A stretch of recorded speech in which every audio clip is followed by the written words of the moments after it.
Hello दोस्तों, स्वागत है आपका हमारे चैनल यूपी एग्जाम क्विज़र में। दोस्तों, आज के वीडियो में हम 15 फरवरी से संबंधित उत्तर प्रदेश के सभी एग्जाम्स के लिए मोस्ट इंपॉर्टेंट करंट अफेयर की क्वेश्चंस को डिस्कस करेंगे और हर एक क्वेश्चन से रिलेटेड आपको फैक्ट भी बताएंगे। और वीडियो के अंत में हम आपसे ये क्वेश्चन भी पूछेंगे जिसका जवाब आपको कमेंट बॉक्स में देना है। और अगर आपको इसकी PDF डाउनलोड करनी है तो इसकी PDF आप हमारे टेलीग्राम ग्रुप से डाउनलोड कर सकते हैं। टेलीग्राम ग्रुप की लिंक आपको वीडियो के डिस्क्रिप्शन में मिल जाएगी। तो चलिए शुरू करते हैं। आज का सेशन शुरू करने से पहले हम कल के क्वेश्चंस का रिवीजन करेंगे। कल का पहला क्वेश्चन है, कानपुर में कब से day night T20 cricket match प्रतियोगिता शुरू हो रही है? इसका जो करेक्ट आंसर है वो है ऑप्शन नंबर सी, 27 फरवरी से। अगला क्वेश्चन है, हाल ही में किसने स्माइल योजना का शुभारंभ किया? इसका जो करेक्ट आंसर है वो है ऑप्शन नंबर ए, केंद्रीय सामाजिक न्याय और अधिकारिता मंत्री डॉक्टर वीरेंद्र कुमार ने। और दोस्तों, उत्तर प्रदेश करंट अफेयर की लास्ट 1 ईयर की अगर आपको PDF डाउनलोड करनी है तो इसकी लिंक आपको वीडियो के डिस्क्रिप्शन में मिल जाएगी। वहां से आप इस PDF को डाउनलोड कर सकते हैं। इस PDF में हमने साल 2021 के जनवरी से लेकर के दिसंबर 2021 तक के उत्तर प्रदेश करंट अफेयर के सभी इंपॉर्टेंट क्वेश्चंस को विस्तार पूर्वक बताया है। और दोस्तों, इसके साथ ही अगर आपको जनवरी 2022 मंथ की PDF डाउनलोड करनी है तो उसकी लिंक भी आपको वीडियो के डिस्क्रिप्शन में मिल जाएगी। तो वहां से आप ये दोनों PDF डाउनलोड कर सकते हैं। और दोस्तों, PDF डाउनलोड करने में अगर कोई प्रॉब्लम होती है तो साइट पर आपको WhatsApp नंबर और ईमेल मिल जाएगा जिस पर आप कांटेक्ट कर सकते हैं। अगला क्वेश्चन है, मुंबई इंटरनेशनल फिल्म फेस्टिवल का 17वां संस्करण कब से कब तक आयोजित किया जाएगा? इसका जो करेक्ट आंसर है वो है ऑप्शन नंबर बी, 29 मई से 4 जून 2022 तक। अगला क्वेश्चन है, ल्यूक मोंटेनियर का निधन हुआ, वह एक प्रसिद्ध क्या थे? तो ये एक प्रसिद्ध वैज्ञानिक थे, यानी ये एक वायरोलॉजिस्ट थे। अगला क्वेश्चन है, ESPN Cricinfo captain of the year award 2022 किसे मिला? इसका जो करेक्ट आंसर है वो है option number C, Kane Williamson को। अगला क्वेश्चन है, हाल ही में जारी आंकड़ों के मुताबिक वर्ष 2021 में किसने भारत को रिकॉर्ड 4.6 बिलियन अमेरिकी डॉलर का ऋण दिया है? तो ये ऋण दिया गया है एशियाई विकास बैंक के द्वारा, यानी ऑप्शन नंबर डी यहाँ पे करेक्ट होगा। अगला क्वेश्चन है, 2028 के ग्रीष्मकालीन खेलों के लिए अंतर्राष्ट्रीय ओलंपिक समिति ने कितने खेलों को मुख्य खेलों में शामिल करने की मंजूरी दे दी है? इसका जो करेक्ट आंसर है वो है ऑप्शन नंबर सी, 3 खेलों की। अगला क्वेश्चन है, किस देश के खिलाड़ी सुरंगा लकमल ने अंतर्राष्ट्रीय क्रिकेट से संन्यास की घोषणा की? इसका जो करेक्ट आंसर है वो है ऑप्शन नंबर बी, श्रीलंका के। अगला क्वेश्चन है, वरिष्ठ अधिकारी S किशोर को हाल ही में किस आयोग का अध्यक्ष नियुक्त किया गया? इसका जो करेक्ट आंसर है वो है ऑप्शन नंबर सी, कर्मचारी चयन आयोग का। तो दोस्तों, ये थे कल के क्वेश्चंस जिसका हमने रिवीजन किया। अब हम शुरू करते हैं आज का सेशन। आज का पहला क्वेश्चन है, हाल ही में सहान राष्ट्रीय कार रेसिंग चैंपियन बन गए, ये उत्तर प्रदेश के किस शहर से हैं? इसका जो करेक्ट आंसर है वो है ऑप्शन नंबर सी, यहाँ पर करेक्ट हो जाएगा आगरा के। और यहाँ पर आप इमेज में देख सकते हैं, ये हैं उत्तर प्रदेश के आगरा के कार रेसिंग चैंपियन सहान। रफ्तार के बादशाह के नाम से मशहूर आगरा के कार्टिंग और कार रेसर सहान अली मोहसिन ने चेन्नई में कमाल किया। भारतीय राष्ट्रीय कार रेसिंग चैंपियनशिप के चौथे और आखिरी राउंड में सहान ने अपनी शानदार प्रदर्शन को बरकरार रखते हुए MRF फॉर्मूला 1600 का खिताब अपने नाम कर लिया। तो दोस्तों, काफ़ी इंपॉर्टेंट है, अच्छे से ध्यान रखना है कि भारतीय राष्ट्रीय कार रेसिंग चैंपियनशिप जो कि चेन्नई में आयोजित की गई थी, तो वहाँ पर कार रेसिंग में जो उत्तर प्रदेश के आगरा के निवासी हैं सहान अली मोहसिन, इन्होंने इस प्रतियोगिता को जीता है। ठीक है, तो इनका नाम काफ़ी इंपॉर्टेंट है, अच्छे से ध्यान रखना है। अगला क्वेश्चन है, प्रयागराज के यश दयाल की IPL 2022 में कितने करोड़ में नीलामी की गई?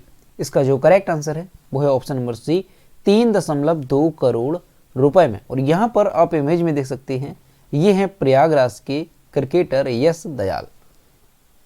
Indian Premier League mega auction 2022 में प्रयागराज के यश दयाल को गुजरात टाइटंस ने बेस प्राइस से 16 गुना ज्यादा कीमत देकर 3.2 करोड़ रुपए में खरीदा। वो 3 साल से IPL खेलने के लिए ट्रायल दे रहा था। इस तेज गेंदबाज ने पिछले साल विजय हजारे ट्रॉफी में शानदार प्रदर्शन किया था और 7 मैच में 3.77 के इकोनॉमी रेट से 14 विकेट हासिल किए थे। तो दोस्तों इनका नाम अच्छे से ध्यान रखना है कि Indian Premier League mega auction 2022 में जो प्रयागराज के यश दयाल हैं, इन्हें जो है किसने खरीदा है, तो गुजरात टाइटंस ने बेस प्राइस से 16 गुना ज्यादा कीमत देकर के खरीदा है। और कितने में, तो ध्यान रखना है 3.2 करोड़ रुपए में इन्हें खरीदा गया है। और दोस्तों ये जो यश दयाल हैं, इनके बारे में अगर देखा जाए तो पिछले साल जो विजय हजारे ट्रॉफी हुई थी तो उसमें इन्होंने शानदार प्रदर्शन किया था। और दोस्तों विजय हजारे ट्रॉफी में सबसे ज्यादा विकेट लेने वाले 5 गेंदबाजों में ये शामिल थे, ये चीज आपको ध्यान रख। और दोस्तों ये जो यश दयाल हैं, ये लगातार 140 किलोमीटर प्रति घंटा, कितना, 140 किलोमीटर प्रति घंटा की रफ्तार से गेंद को फेंक सकते हैं। और दोस्तों इन्होंने यूपी की ओर से खेलते हुए 142 किलोमीटर प्रति घंटे की रफ्तार से गेंद को फेंका और इसी वजह से ये जो है काफी ज्यादा सुर्खियों में आए। तो इस वजह से ये काफी ज्यादा फेमस है। दोस्तों इसके अलावा अगर देखा जाए कि जो यश दयाल हैं, इनका जन्म कहां पर हुआ था, तो 13 दिसंबर 1997 को। कब हुआ, 13 दिसंबर 1997 को इनका जन्म हुआ। कहां पर, उत्तर प्रदेश के प्रयागराज में। ध्यान रखना है, उत्तर प्रदेश के प्रयागराज में इनका जन्म हुआ था। ठीक है।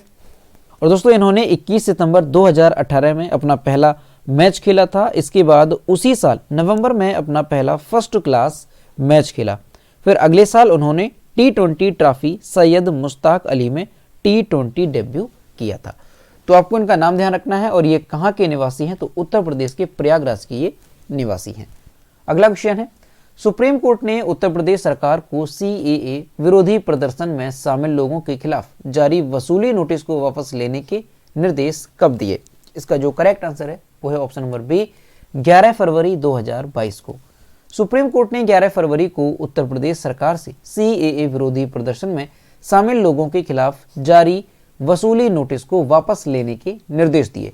कोर्ट ने कहा कि नागरिकता संशोधन अधिनियम CAA के खिलाफ विरोधी प्रदर्शन करने वालों से जो वसूली की कार्यवाही हो रही है उसे तुरंत रोक दिया जाए। ऐसा नहीं करने पर आपके खिलाफ कार्यवाही की जाएगी। तो दोस्तों सुप्रीम कोर्ट ने 11 फरवरी को ये आदेश दिया उत्तर प्रदेश सरकार को कि CAA विरोधी प्रदर्शन में जो भी लोग शामिल हैं और उनके खिलाफ जो वसूली का नोटिस दिया गया है तो उसे वापस लिया जाए, अन्यथा उत्तर प्रदेश सरकार के खिलाफ जो है कार्रवाई की जाएगी। अगला क्वेश्चन है, किस राज्य में कैंसर की रोकथाम के लिए होप एक्सप्रेस की शुरुआत की जाएगी। इसका जो करेक्ट आंसर है वो है ऑप्शन नंबर सी, महाराष्ट्र में। महाराष्ट्र के स्वास्थ्य मंत्री राजेश टोपे ने घोषणा की कि राज्य में कैंसर की रोकथाम के लिए होप एक्सप्रेस शुरू की जाएगी और ये भारत में पहली ऐसी मशीन है। तो दोस्तों काफी इंपॉर्टेंट, आपको अच्छे से ध्यान रखना है कि ये भारत में ऐसी पहली मशीन है जो कि कैंसर की रोकथाम के लिए शुरू की गई है। और क्या नाम से है, तो ध्यान रखना है होप एक्सप्रेस। उन्होंने कोल्हापुर के एक निजी अस्पताल में अत्याधुनिक मोज़ेक 3D विकिरण मशीन के शुभारंभ के अवसर पर यह घोषणा की है। राज्य के स्वास्थ्य मंत्री ने जिला योजना के माध्यम से राज्य के हर जिले में होप एक्सप्रेस शुरू करने की पहल करने का भी वादा किया है। तो दोस्तों ध्यान रखना है कि होप एक्सप्रेस जो है ये कैंसर की रोकथाम के लिए एक मशीन है और इसकी घोषणा किसने की है, तो महाराष्ट्र के स्वास्थ्य मंत्री राजेश टोपे ने इसकी घोषणा की है कि महाराष्ट्र के हर जिले में होप एक्सप्रेस शुरू की जाएगी। दोस्तों यहाँ पर महाराष्ट्र की बात है तो ये है मैप में महाराष्ट्र। महाराष्ट्र की कैपिटल है मुंबई। महाराष्ट्र के चीफ मिनिस्टर हैं उद्धव ठाकरे और महाराष्ट्र के गवर्नर हैं भगत सिंह कोश्यारी। और महाराष्ट्र में लोकसभा सीटों की संख्या कितनी है, तो 48 यहाँ पर लोकसभा सीटों की संख्या है और 19 यहाँ पर राज्यसभा सीटों की संख्या है। और दोस्तों महाराष्ट्र का अगर देखा जाए कि देश में एरिया वाइज कौन सा स्थान आता है, तो एरिया वाइज अगर देखा जाए तो महाराष्ट्र 3rd नंबर पर आता है। वहीं अगर पॉपुलेशन वाइज अगर देखा जाए तो महाराष्ट्र की रैंकिंग कितनी है, तो ध्यान रखना है ये 2nd नंबर पर आता है। तो ये रैंकिंग भी आपको ध्यान रखनी है। 3rd नंबर पर है Maharashtra area wise, 2nd number पर है महाराष्ट्र पॉपुलेशन वाइज। और दोस्तों महाराष्ट्र में अगर देखा जाए कि कौन कौन से राष्ट्रीय उद्यान हैं, तो चंदौली राष्ट्रीय उद्यान और पेंच राष्ट्रीय उद्यान ये महाराष्ट्र के प्रमुख राष्ट्रीय उद्यान हैं। अगला क्वेश्चन है, हाल ही में इसरो ने साल 2022 का पहला सैटेलाइट कहां से लॉन्च किया। इसका जो करेक्ट आंसर है वो है option number A, Andhra Pradesh से। इसरो ने इस साल का अपना पहला रडार इमेजिंग सैटेलाइट यानी अर्थ ऑब्जर्वेशन सैटेलाइट EOS-04 को आंध्र प्रदेश के सतीश धवन अंतरिक्ष केंद्र से 14 फरवरी 2022 को सफलतापूर्वक लॉन्च कर दिया। यह प्रक्षेपण आंध्र प्रदेश के श्री हरिकोटा स्थित सतीश धवन अंतरिक्ष केंद्र से PSLV C-52 के द्वारा हुआ। यह साल 2022 का पहला प्रक्षेपण अभियान है। इस सैटेलाइट का इस्तेमाल पृथ्वी की उच्च गुणवत्ता वाली तस्वीरें लेने में होगा। इनसे कृषि, वानिकी, पौधरोपण, मिट्टी में नमी, पानी उपलब्धता और बाढ़ ग्रस्त इलाकों के नक्शा को तैयार करने में सहायता मिलेगी। इसके अतिरिक्त 2 अन्य सैटेलाइट भी अंतरिक्ष में भेजे गए हैं। तो दोस्तों, साल 2022 का जो पहला उपग्रह लॉन्च किया गया वो कब किया गया? तो 14 फरवरी 2022 को ये लॉन्च किया गया। और यहाँ से आपको ध्यान रखना है कि ये कहाँ से लॉन्च किया गया। तो आंध्र प्रदेश के श्री हरिकोटा स्थित सतीश धवन अंतरिक्ष केंद्र से ये लॉन्च किया गया। कौन से प्रक्षेपण यान से? तो ध्यान रखना है PSLV C-52 के द्वारा। और PSLV का फुल फॉर्म क्या है? तो polar satellite launch vehicle PSLV का फुल फॉर्म है। दोस्तों, यहाँ पर अगर इसरो की बात की जाए कि इसरो का फुल फॉर्म क्या है, तो Indian Space Research Organisation ISRO का फुल फॉर्म है। इसरो की स्थापना कब हुई? तो इसरो की स्थापना हुई है 15 अगस्त 1969 को इसरो की स्थापना हुई। और वर्तमान में इसरो के जो चीफ हैं, जो अध्यक्ष हैं, वो कौन है? तो S सोमनाथ वर्तमान में इसरो के अध्यक्ष हैं। और दोस्तों, इसरो है क्या? तो इसरो भारतीय अंतरिक्ष अनुसंधान एजेंसी है। और दोस्तों, यहाँ पर आंध्र प्रदेश की बात है तो ये है मैप में आंध्र प्रदेश। आंध्र प्रदेश की कैपिटल है अमरावती। आंध्र प्रदेश के चीफ मिनिस्टर हैं YS जगन मोहन रेड्डी और आंध्र प्रदेश के गवर्नर हैं विश्वभूषण हरिचंदन। और आंध्र प्रदेश में लोकसभा सीटों की संख्या कितनी है? तो ध्यान रखना है 25 यहाँ पर। कितनी? 25 यहाँ पर लोकसभा सीटों की संख्या है और 11 यहाँ पर राज्यसभा सीटों की संख्या है। अगला क्वेश्चन है, केंद्र सरकार ने हाल ही में किस वर्ष तक कृषि क्षेत्र में डीजल को अक्षय ऊर्जा से बदलने का लक्ष्य रखा है? इसका जो करेक्ट आंसर है वो है ऑप्शन नंबर सी, 2024 तक।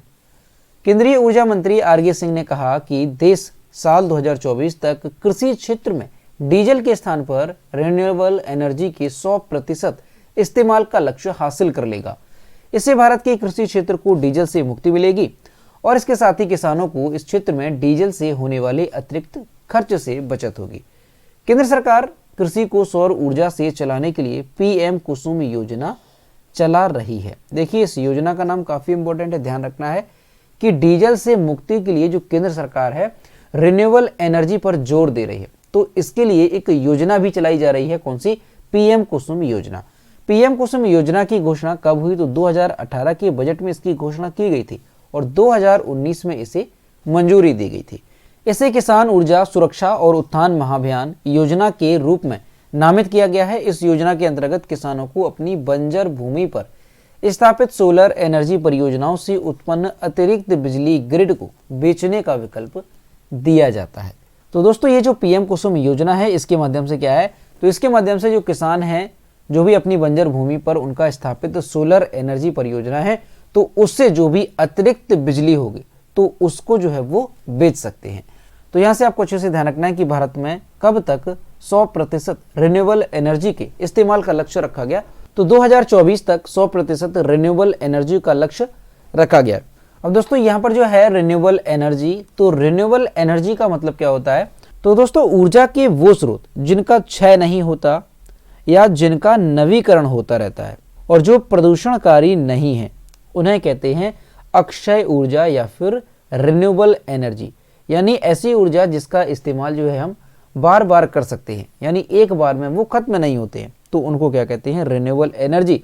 इसके उदाहरण क्या होते हैं? तो सूर्य है, जल, पवन, ज्वार भाटा और भूताप। ये क्या है? ये रिन्यूएबल एनर्जी है। तो भारत जो है 2024 तक रिन्यूएबल एनर्जी के 100% इस्तेमाल का लक्ष्य रखा गया है भारत में कि डीजल के स्थान पर रिन्यूएबल एनर्जी का उपयोग किया जाएगा। अगला क्वेश्चन है, UNEP ने मांझी वसुंधरा अभियान का समर्थन करने के लिए किस राज्य के साथ समझौता किया? इसका जो करेक्ट आंसर है वो है ऑप्शन नंबर A, महाराष्ट्र के साथ। UNEP ने मांझी वसुंधरा अभियान का समर्थन करने के लिए महाराष्ट्र सरकार के साथ समझौता किया। मांझी वसुंधरा का शाब्दिक अर्थ है मेरी धरती। मांझी वसुंधरा महाराष्ट्र सरकार के पर्यावरण और जलवायु परिवर्तन विभाग की एक पहल है जो कि नागरिकों को जलवायु परिवर्तन और पर्यावरण मुद्दों के प्रभाव पर सशक्त बनाने एवं पर्यावरण के सुधार के प्रति उन्हें सचेत करने के लिए प्रोत्साहित करेगी। तो दोस्तों यहाँ से आपको ध्यान रखना है कि यूएनईपी ने मांझी वसुंधरा अभियान का समर्थन करने के लिए किस राज्य के साथ समझौता किया, तो महाराष्ट्र सरकार के साथ समझौता किया गया। अब दोस्तों यहाँ पर जो वर्ड है यूएनईपी, तो यूएनईपी का फुल फॉर्म क्या है, तो United Nations Environment Programme, UNEP का फुल फॉर्म है। और दोस्तों यूएनईपी जो है इसकी स्थापना कब हुई थी, तो ध्यान रखना है 1972 में इसकी स्थापना हुई थी। ध्यान रखना है यूएनईपी की स्थापना 1972 में हुई। और यूएनईपी का जो मुख्यालय है वो कहाँ पर है, तो केन्या में यूएनईपी का मुख्यालय है। और यूएनईपी के वर्तमान में प्रमुख कौन है, तो इंगर एंडरसन वर्तमान में यूएनईपी के अध्यक्ष हैं यानी हेड हैं। अगला क्वेश्चन है, मद्रास उच्च न्यायालय के नए न्यायाधीश के रूप में किसे नियुक्त किया गया। इसका जो करेक्ट आंसर है वो है ऑप्शन नंबर डी, मुनीश्वर नाथ भंडारी को। कानून मंत्रालय के अनुसार न्यायमूर्ति मुनीश्वर नाथ भंडारी को मद्रास उच्च न्यायालय का मुख्य न्यायाधीश नियुक्त किया गया। न्यायमूर्ति, यहाँ पर ध्यान रखना है, न्यायमूर्ति भंडारी ने पिछले साल नवंबर में न्यायमूर्ति संजीव बनर्जी के मेघालय उच्च न्यायालय में स्थानांतरण के बाद मद्रास उच्च न्यायालय के कार्यवाहक मुख्य न्यायाधीश के रूप में पदभार संभाला था। तो दोस्तों जो मद्रास उच्च न्यायालय के मुख्य न्यायाधीश बन गए हैं वो कौन बन गए हैं, तो ध्यान रखना है मुनीश्वर नाथ भंडारी।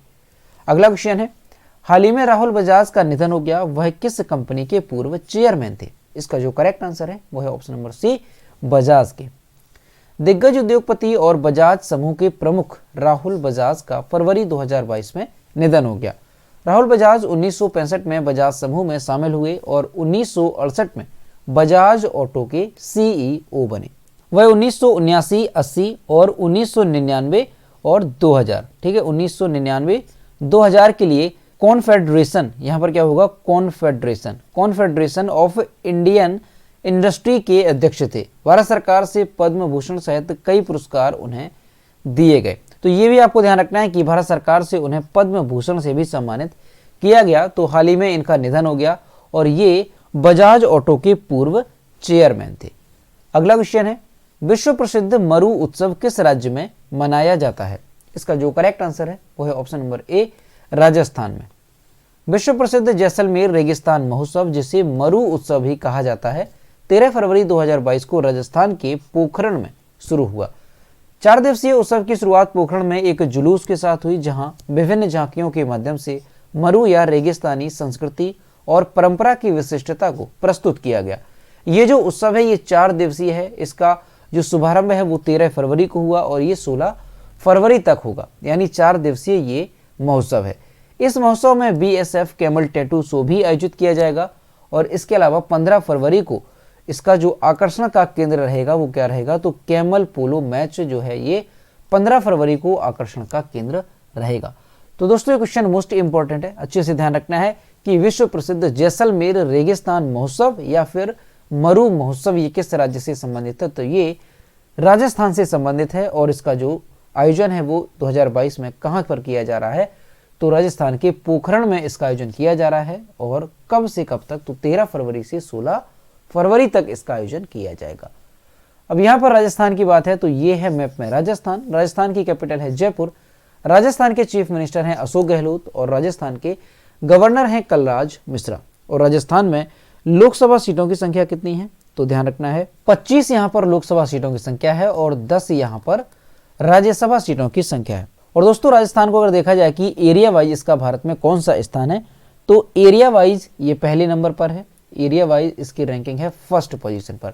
वहीं अगर पॉपुलेशन वाइज देखा जाए कि जनसंख्या की दृष्टि से राजस्थान जो है ये भारत में कौन सा स्थान है, तो जनसंख्या की दृष्टि से ये 7वें नंबर पर है। ध्यान रखना है क्षेत्रफल की दृष्टि से सबसे बड़ा राज्य है राजस्थान भारत का।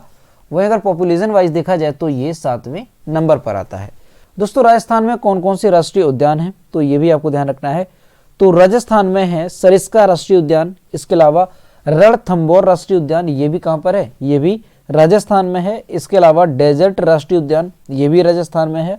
और इसके अलावा केवला देवघाना पक्षी राष्ट्रीय उद्यान विहार, ये भी राजस्थान में है। तो ये प्रमुख राष्ट्रीय उद्यान है राजस्थान के, इन्हें आपको अच्छे से ध्यान रखना है।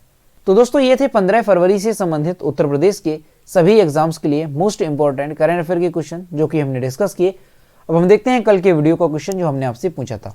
तो ये है कल के वीडियो का क्वेश्चन जो हमने आपसे पूछा था। हाल ही में जारी डेमोक्रेसी इंडेक्स 2021 के अनुसार भारत किस स्थान पर रहा? इसका जो करेक्ट आंसर था वो ऑप्शन नंबर ए था, 46वें स्थान पर, और लगभग सभी स्टूडेंट्स ने इसके सही जवाब किए। और मैं आपसे हर रोज कहता हूं कि जो भी क्वेश्चन आपसे पूछा जाए तो सभी लोग क्वेश्चन का आंसर जरूर किया करो। तो ये है आज का क्वेश्चन। यूपी में महिला पुलिसकर्मियों के लिए किस नाम से एसिड प्रूफ बॉडी प्रोटेक्टर बनाए गए? ऑप्शन नंबर ए है ज्वाला, बी है प्रज्वाला, सी है प्रहार और डी है इनमें से कोई नहीं। तो इसका जो भी करेक्ट आंसर है वो आपको कमेंट बॉक्स में बताना है। तो दोस्तों अगर आपको आज का वीडियो पसंद आया हो तो वीडियो को लाइक करें, अपने दोस्तों के साथ शेयर करें, और अगर अभी तक हमारे चैनल पर नए हैं तो चैनल को सब्सक्राइब करना ना भूलें। साथ ही बेल आइकन को भी प्रेस करें ताकि टाइम टू टाइम नोटिफिकेशन आप तक पहुंचता रहे। तो मिलते हैं नेक्स्ट वीडियो में। Thank you.